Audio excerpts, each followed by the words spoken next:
Hey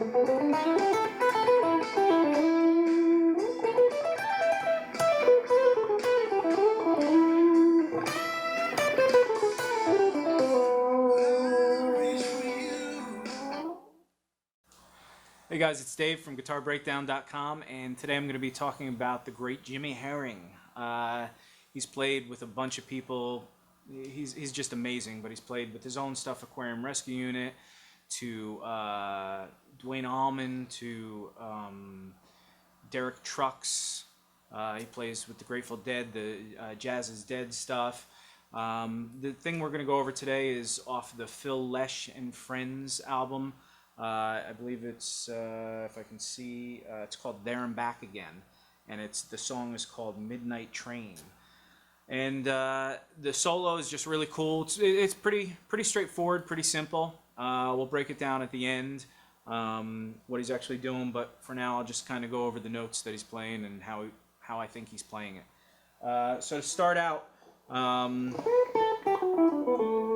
he's starting on the 10th fret of the B string, and he's bending up a whole step to the 12th fret. Bends up, bends down, and then he just walks down an E minor scale, E minor pentatonic, throwing in an extra note. So on the B string it's 10, 8, 7. Then on the G string it's 9, 7.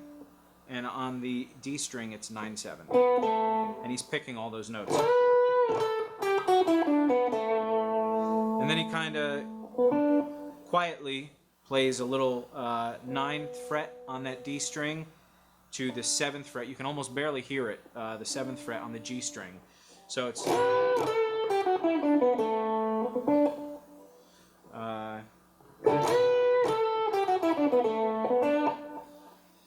then he does this little thing where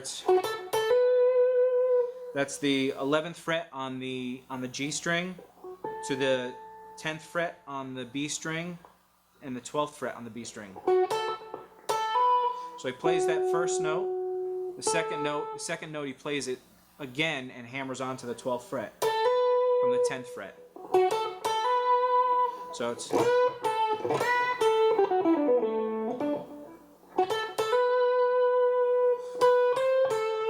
and there he just goes up and down a scale tones from on the B string, the 12th fret, 13th fret, back down to the 10th fret. So that part is.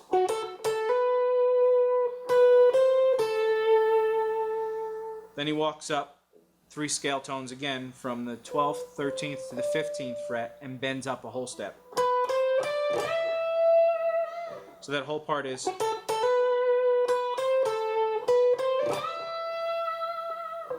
And the whole thing together is.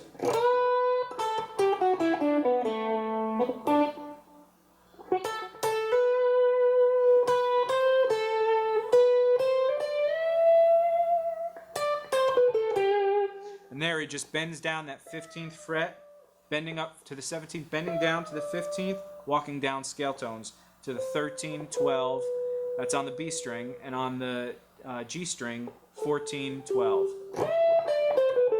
So it's.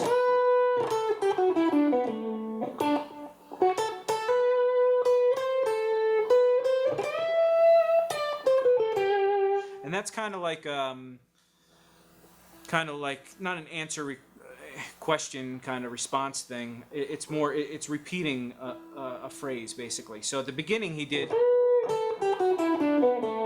and this part he's going. So he's not walking all the way down, and it's phrased slightly different, but it's kind of a very similar thing, which is a really cool thing to do when you're improvising and phrasing. So again, after that part,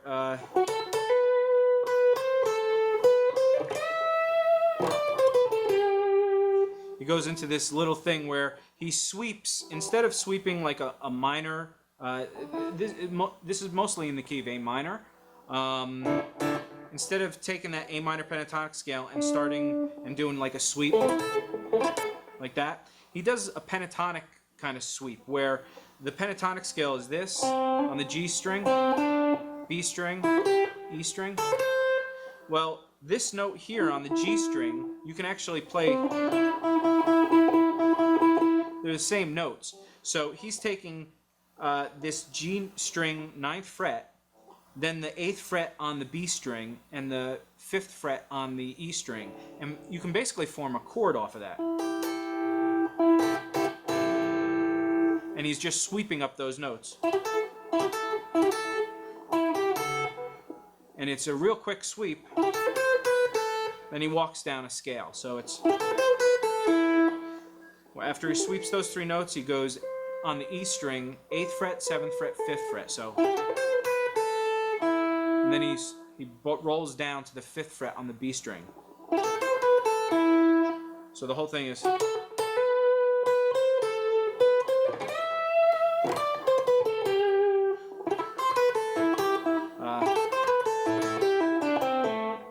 So that part, then he goes back up to that E string 5th fret, and he walks down the pentatonic scale. So 5th fret on the E string, on the B string it's the 8th fret to the 5th fret, and on the G string it's 7, 5, and then he hits the 7th fret on the D string. So it's...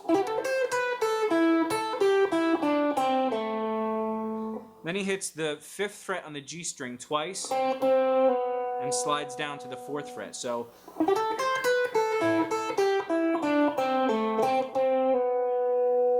then he plays this little jazzy kind of thing where he plays the major 7th to the root.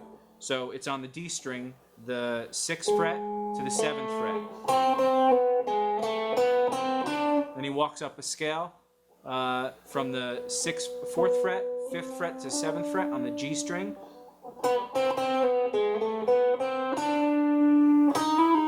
And here he actually hammers on from the flat 5 on the 4th fret of the B string to the 5th fret on the B string. And he hammers on and pulls off. So that whole thing is...